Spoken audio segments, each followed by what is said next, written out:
For week 4, and just as a reminder, the reading assignments are chapters 7, 8, and 9, and corresponding to the text chapters assigned, the supplemental treatment provided by the notes to syllabus document. You don't have to hand in the following assignment, but you are expected to work through the chapters 7 through 9, end of chapter technical questions and even numbered application questions, to ensure a thorough preparation for the examination that will be administered. As you know, the text provides solutions to the previously identified even-numbered questions, so you can readily check to see that you are on the right track when addressing these questions.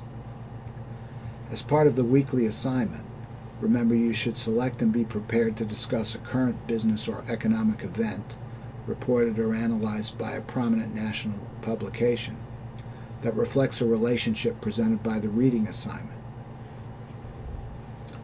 Based on this week's readings, our focus will be on the impact that market structure exerts on for-profit firms' strategies, specifically, strategies consistent with the goal of maximizing economic profit. There are 4 general market structure categories: perfectly competitive, monopolistically competitive, monopolistic, and oligopolistic. By contrasting a perfectly competitive market structure against a monopolistic market structure, we can immediately obtain a sense of the influence exerted by market structure on the manner in which a firm operates. Under perfectly competitive market conditions, there are a great many firms operating within the industry, and regardless of the strategy employed, no firm operating within this industry can exert influence on the market price of the product it produces. We'll quickly see why this is the case. All firms operating within this industry produce homogeneous output, that is, output which is identical in all respects. If a single firm offers its output at a price higher than the market price, there will be no buyers and the firm will go out of business. If a single firm offers its output at a price lower than the market price, again, it will go out of business. We'll see why in a moment. Hence, all firms are price takers. What is a price taker? While the market demand curve for a perfectly competitive market structure is downward sloping, each firm within this market structure encounters a perfectly price-elastic demand curve.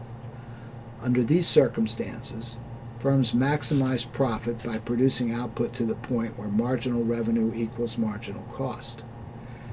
At this economic profit maximizing point of production, and as a consequence of the horizontal demand curve encountered, marginal revenue equals marginal cost equals market price. So, a firm offering its product at a price lower than the market price will be achieving economic losses and, as a result, won't be in business for very long. In conjunction with the previous conditions described, it is the complete absence of barriers into entry and exit from this industry which ensures that individual economic profit maximizing firms operating within this industry will achieve zero economic profit in the long run.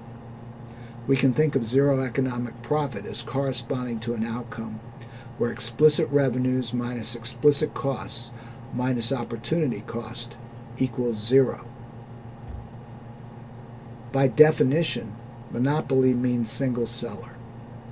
Since a monopolist is the industry, a downward sloping demand curve is also the demand curve encountered by the monopolist. A monopolist also maximizes economic profit by producing output to the point where marginal revenue equals marginal cost. But in contrast to a perfectly competitive firm, and as a consequence of the downward sloping demand curve encountered by the monopolist, the price a monopolist is able to charge is higher than would be the case for a firm operating within a perfectly competitive industry encountering the identical market demand curve. Accordingly, a monopolist is able to achieve positive economic profit, and unlike the perfectly competitive firm, the monopolist is able to influence the market price by altering its supply of output. Since price is higher under monopolistic conditions, output produced is lower for the same level of demand encountered that would occur if the market was perfectly competitive.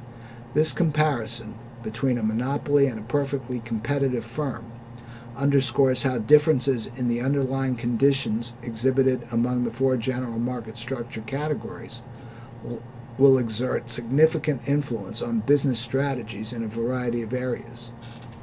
Given the significance of the business implications associated with this topic, the thrust of the material presented this week will be on identifying the distinct strategic consequences arising for firms operating within each of the four general market structure categories.